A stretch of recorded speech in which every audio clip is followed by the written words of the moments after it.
Welcome to class. Today we are going to talk about passives in English. Passives in English or in any language for that matter are very interesting structures. If you go by the literal meaning of passive, what do you mean? In our daily conversation, in our routine conversation, when we say something or someone passive, we are essentially referring to the non-involvement or non-directness of an individual or something. So, indirect properties or non-involved, non-indulged, in that sense we use passive in our daily conversation.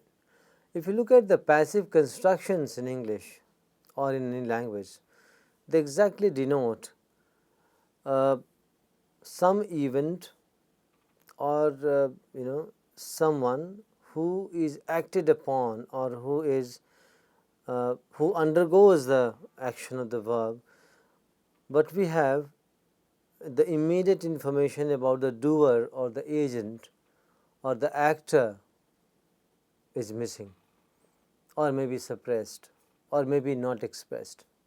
So, we call them passive structures. If you look at the verb indicates in a sentence whether the sentence is active or passive. So, we will have two types of sentences depending on two types of verbs, active verbs and passive verbs.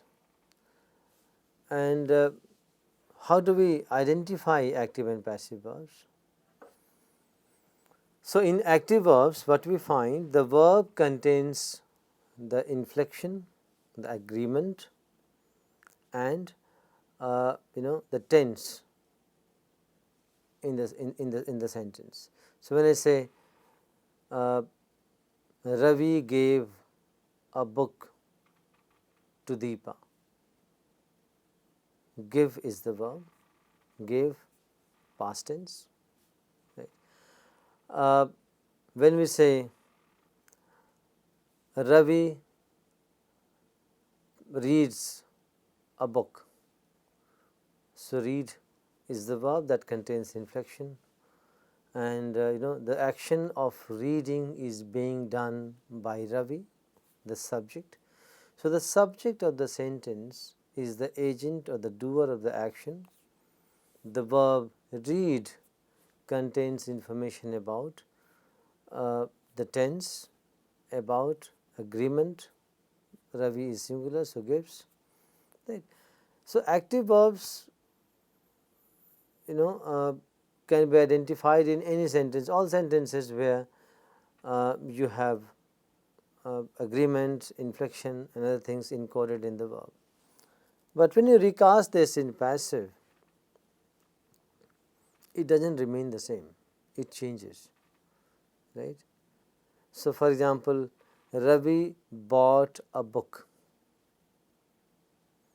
When we recast the verb buy in passive construction, when we make it passive, what does it happen?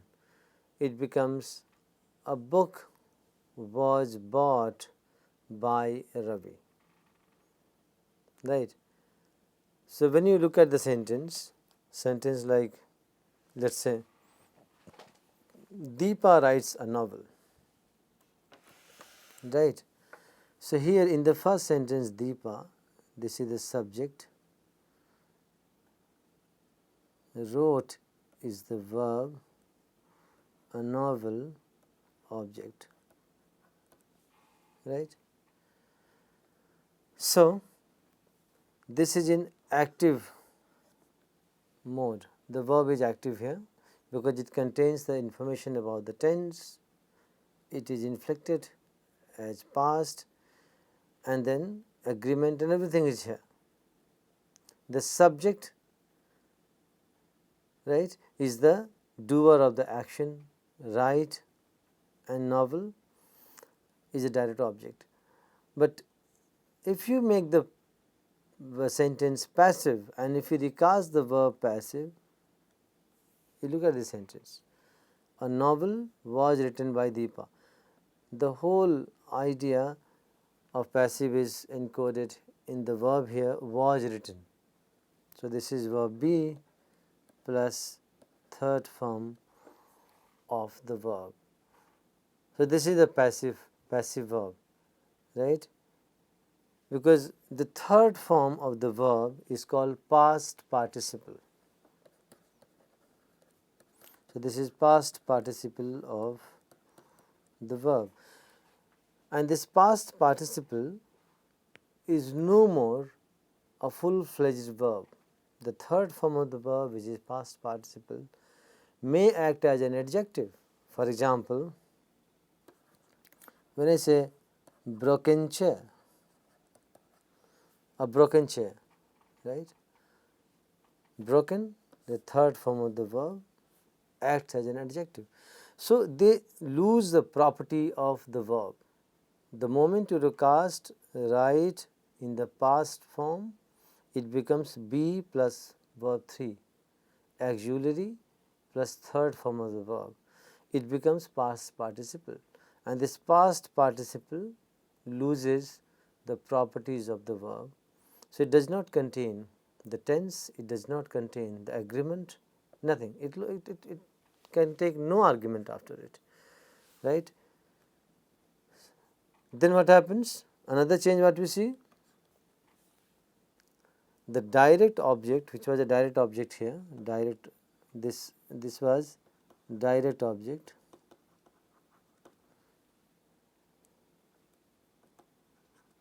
so this was direct object. Now, it is not in its original position. So, something like was written, right, by Deepa, right. This object which was originally here, a novel, the moment we recast it as passive, let us go back, recast it as passive verb, what happens? A novel is a free element now. It is not restricted and allowed to be here. Why? Because this becomes, it loses the property of the verb. So, it has to move somewhere. It comes here. So, a novel was written. Now, this is optional.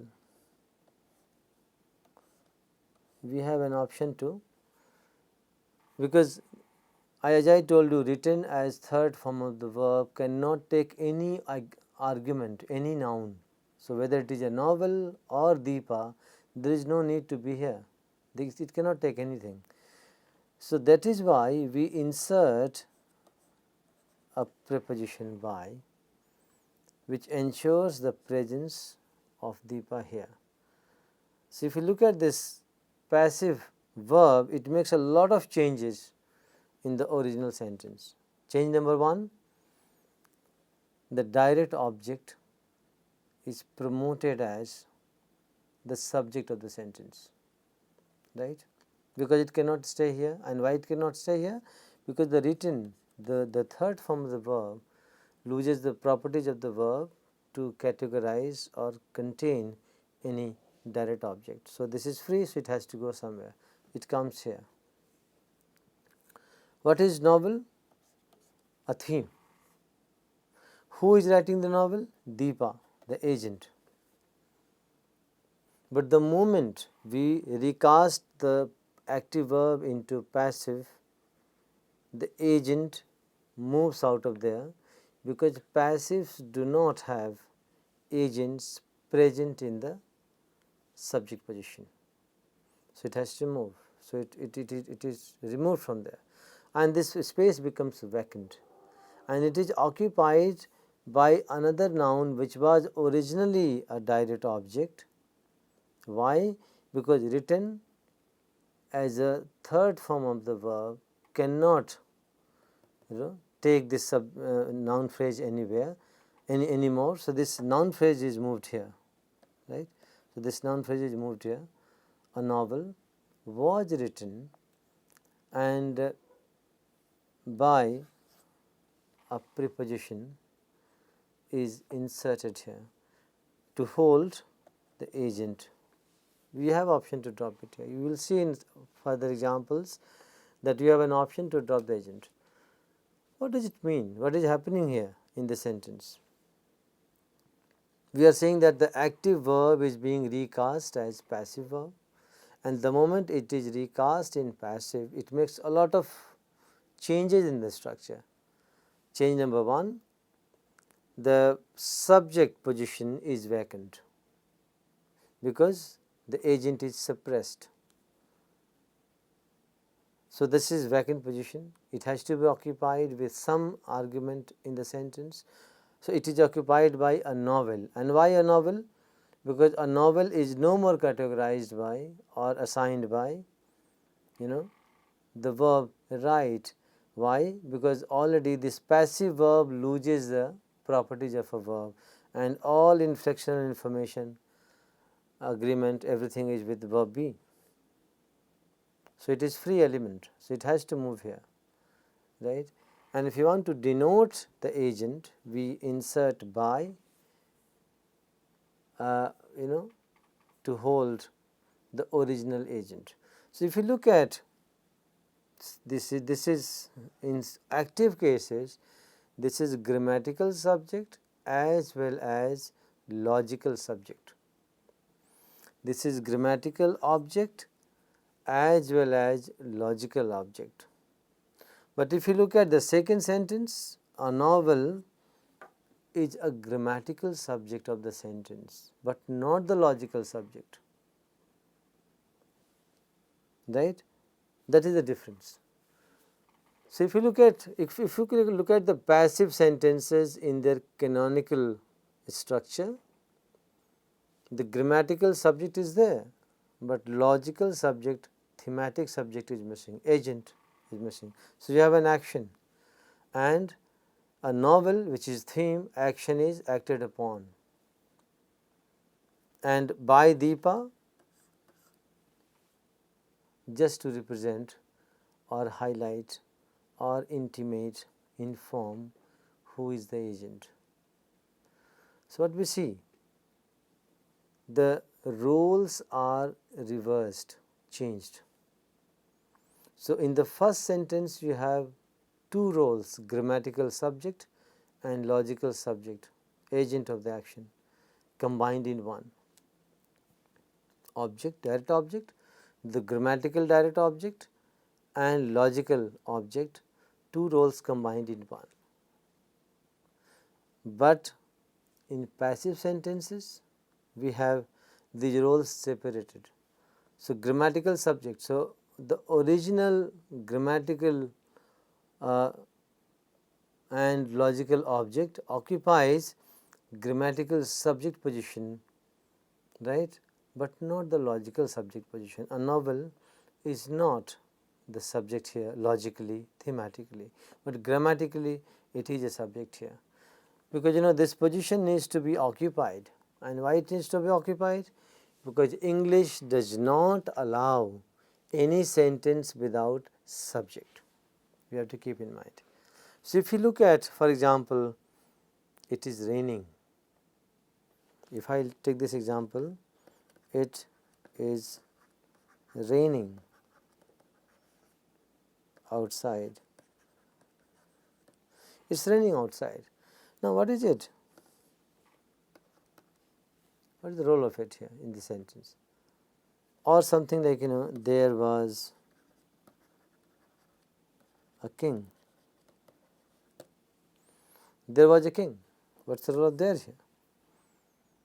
These are subject positions in the structure. And because English does not allow any sentence without a subject except for one type of sentences, like imperative mood,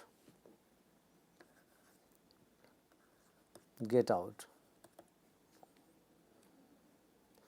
right. So you say get out. Here the universal subject is you, the second person, vocative, you get out. So because this remains universal subject for all imperative sentences, we drop it. That is the only exception. Otherwise, in all the structures, English sentences cannot be without subject. So when we recast this verb as passive, this position is vacant and it cannot be sustained without a subject, and that is why a free element, which is a novel here, has to move and occupy this place to complete the structure. So a novel was written. You can make the total sense of it, and the agency is suppressed because the logical subject moves out of here, it has to land somewhere, but we have to create a position for it, and that is why we insert a preposition by to create a position for this landing, and this subject lands here. Okay. This is not exchanging, it is not exchanging at all. It is the structural need. When this position is to be occupied, because we have recast this verb as passive, and it becomes a novel was written by Deepa. So when you look at this second sentence, a novel is not the agent of agentive subject, right? It's not an agentive subject, it is grammatical subject. So thematically it still remains an object, but grammatically it becomes a subject. We have to understand this distinction, right? So it is important to understand there are two kinds of relations of these arguments in a sentence. One is grammatical relation and one is thematic, logical or semantic relations. So thematic, logical or thematic contents relations mean the thematic role that the argument plays in a sentence, like role of an agent, one who does the action, patient, one who undergoes the impact of that action, recipient, who is beneficiary of the action, instrument, which becomes instrumental in performing the action, theme, that is acted upon. So multiple logical roles, multiple semantic roles, multiple thematic roles of these arguments. So in passives, these are separated, grammatical functions and thematic functions are separated. So that is why we see apparently at a structural level that a novel becomes the subject. It does not become the subject, actually thematically it is still a direct object, but grammatically, because it occupies the grammatical subject position, we call it a subject, right. So, and that is why when you look at this, we see that a novel is in subject position, but this is not exchange, by the way. Okay, we need to understand why it happens, and the whole thing is was written, the passive form of the verb. Wrote is the active form of the verb. So when the verb is in its active form, you have subject, logical subject and grammatical subject, these two relations and roles combined in one, infused in one. So you see Deepa wrote a novel. A novel is direct object and semantically it is a theme. Deepa is the subject and thematically it is an agent. Write is an action. So the action of writing is being performed by the agent Deepa, and we have the theme acted upon is a novel. But in passives what happens, these two different relations are separated, split. So you have grammatical subject right? Grammatical object and thematic subject and thematic object in combined in one. But here thematically a novel in passive is not agent, it is a theme, but it occupies grammatical subject position, and I told you, explained you why. Because when we say was written, written becomes third form of the verb, which acts as an adjective. So it loses the properties of a verb. So it can no more take a direct object. So this novel direct object becomes free because it cannot take it anymore. And then we see in passives the role of agent is suppressed. So this is free position. So grammatical object subject position is free. So this has to be occupied by a noun phrase, because English mandates that all sentences have a noun phrase in its subject position. So it has to move. So this movement happens, right? And here the agent is represented in terms of a prepositional phrase where we insert by and have the agent here. So agent is indicated. So this is the typical passive form. So verb, if you want to make a verb passive, you have to have be plus third form of the verb. So be or get, sometimes it's get. The glass got broken, or the glass was broken. Both are passive. Was passive, broken, got broken. So in English you have verb be or get to make passive, and verb, the main verb, the verb that contains the semantic element is always in third form. We have to remember this is the only rule. And because of passivization, the grammatical subject position becomes vacant. It has to be occupied by the free element, the direct object of the original active. It moves in the beginning, and the agent lands with a prepositional phrase by. This is the canonical passive, right? Now, there may be sentences where you have two direct objects. So if you have two direct objects, then what do we do? Because the subject position is one.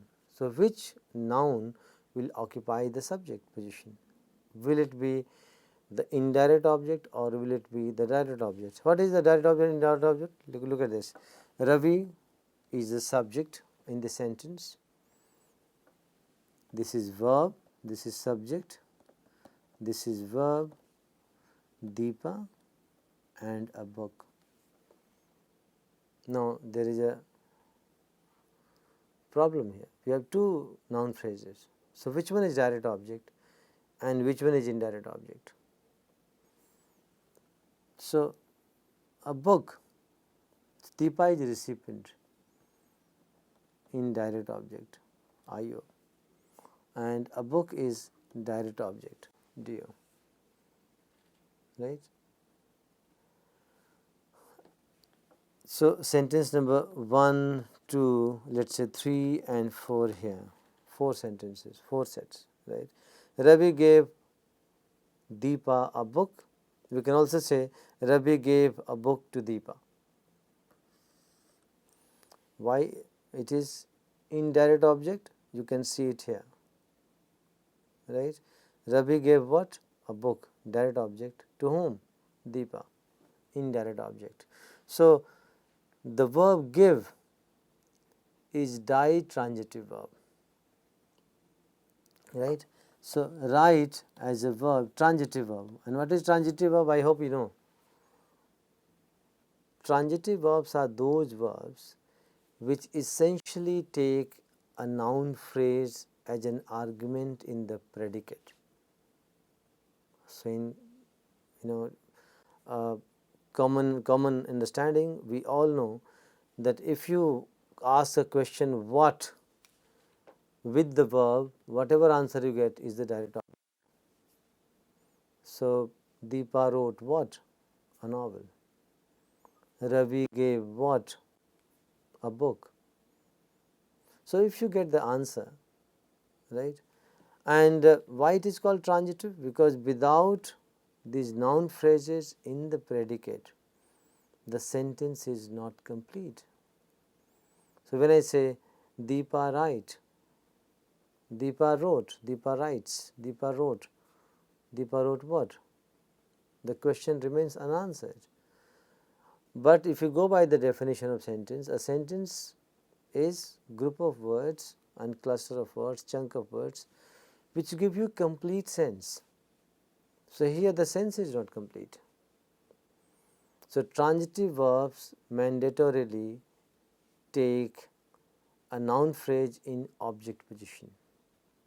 And when we talk about passives, we can form passives only of transitive verbs. Intransitive verbs cannot be recast in passive form. For example, Ravi runs very fast. Now, look at the sentence. Ravi is the subject,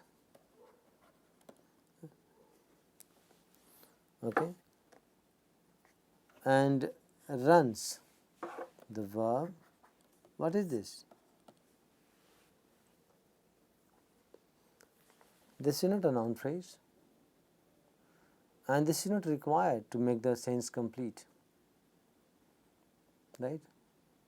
Not required to. So, this is the adverb of manner, very fast, right? So, no noun phrase, you have no NP, noun phrase, no noun here. So, this is intransitive verb.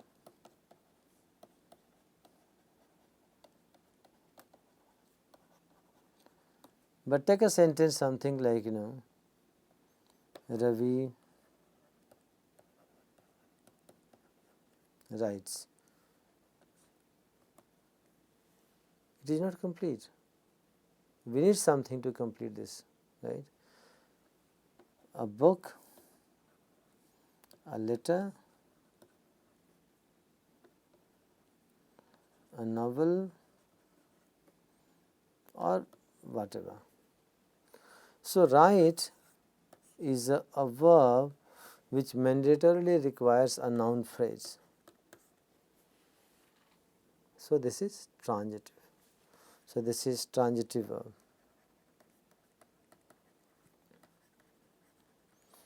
So, only transitive verbs can be recast in passive form. And when we recast in passive form, we see that what are the changes it makes in the sentence, right. Now, look at the sentence, Ravi gave Deepa a book versus Ravi gave a book to Deepa. Deepa is indirect object. Here Deepa is indirect object. Now, if you have a sentence like this, how do we cast the verb in passive form? So, we have two options. If you have Ravi gave Deepa a book, where Deepa is the first noun that follows the verb, a book is the second noun, though the first noun is indirect object and the second noun is direct object. So, this is NP1, this is NP2, right. So, noun phrase 1, noun phrase 2, Deepa. So, in passive, when we make was given, Deepa will move to the subject position. So, Deepa was given and the rest of the thing remain the same, a book, right. Deepa was given a book by Ravi. If you look at sentence number 3, we find that direct object immediately follows DO, direct object. So, direct object immediately follows the verb, and when it immediately follows the verb, the second noun like Deepa is preceded by 2, right. So, when you are making passive of such sentences where You have a direct object and indirect object, where direct object precedes the indirect object, then direct object will be promoted to subject position in passives. And when what we get? A book was given to Deepa by Ravi, right. Look at this. So, Ravi gave Deepa a book, Deepa was given a book by Ravi. Deepa is occupying the grammatical subject position, though thematically she is not the agent, she is the recipient, right. In the second sentence, when the book direct object, Deepa indirect object, here Deepa indirect object, a book direct object, right. In second sentence, what we see?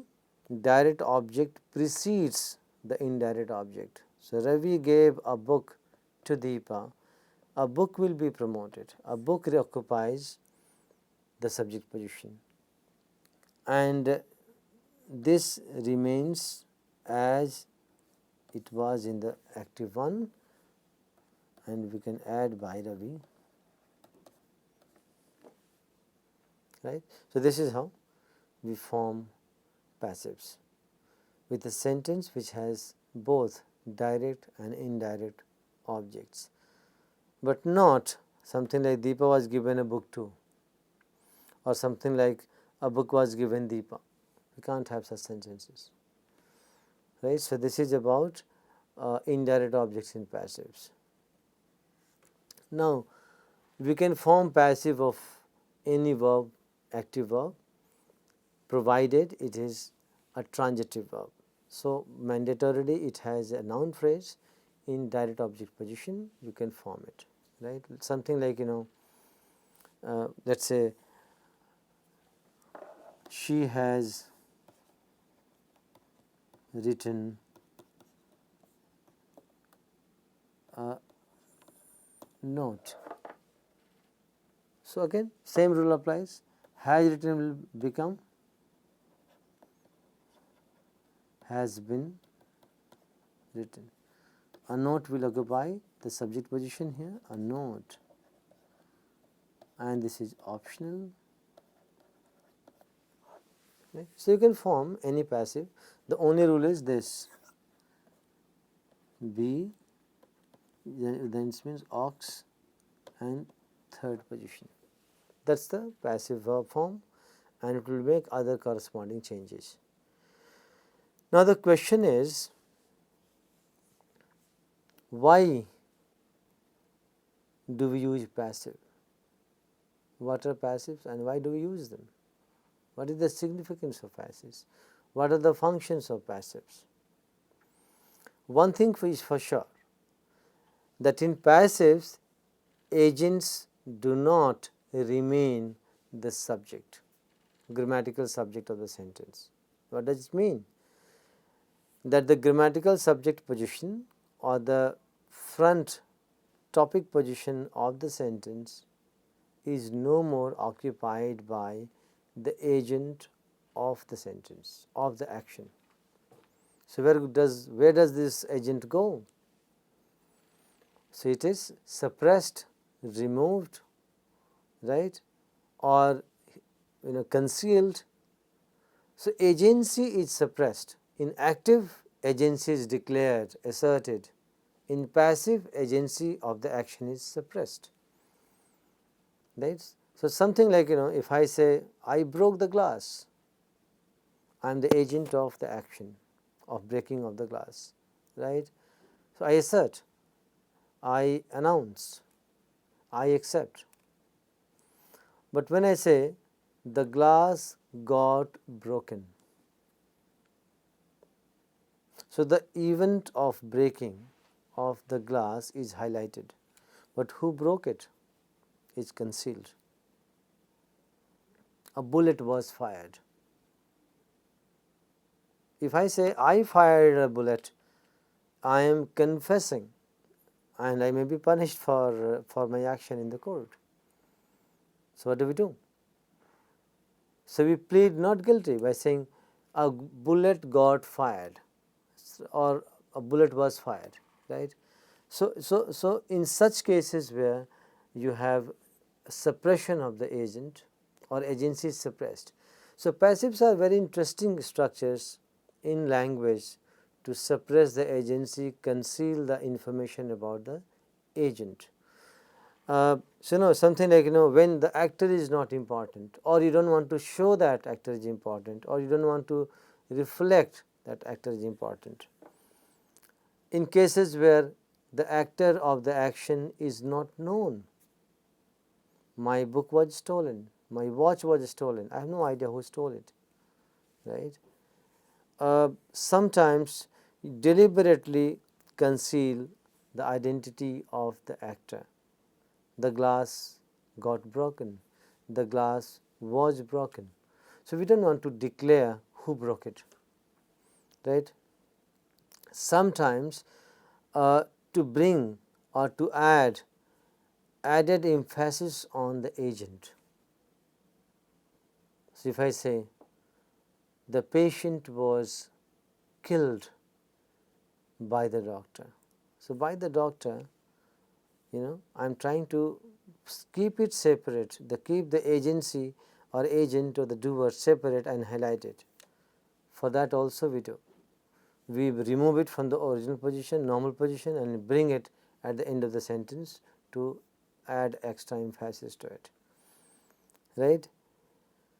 And when we want to highlight or state the action, the outcome of the action as the most important primary goal, right. So, the actor is not important, the action is important. In that case also we suppress the agency of the actor, of the subject, and send it somewhere else, remove it from the original active position. So, some more functions of passives are something like when we want to emphasize the receiver of the action, like America was discovered by Columbus. When you don't know who did the action, so when the actor is unknown, some rare artifacts were stolen from the museum, right, but who stole it? No idea. We do this. When we think the actor is not important, when we think the agent is not important, but the act is important, the action is important. So, the bridge is being repaired, right, of course by agencies, by engineers, so whatever. So, these are some functions of passive constructions in English. When the agent is known and predictable, so we don't want to repeat it because it is known to everyone. The something like the workers are paid weekly, of course by the employer, we don't have to say that. When we make general statement, announcement and appeals, so we don't highlight the agency of the doer of the action. Instead, the message becomes important. So, we say people are requested to generously, people are requested to donate generously to the relief funds, right. So, this donation is important. When we want to avoid or suppress the responsibility of the action, again the bullet got fired, the bullet was fired by me, by him, by Ravi, by Deepa, it is not important. We want to conceal, then we use passive. Alright, so this is how we form passive, and these are the functions of passive in a language called English, and similar functions in other languages as well. You can think of your mother tongue. So, what we learned today, passives, right, are recast in terms of making changes in the verb. So, be plus third form of the verb is the only thing that you have to remember. So, any verb in active form becomes passive only when we have auxiliary plus third form of the verb, and because of this passivization of the verb, other changes are mandatory. For example, the subject position is occupied by the direct object of the sentence, and the agent is indicated with a preposition by. That is the only rule for passive. We will practice more and talk more about it some other time. This is it for now. Thank you very much.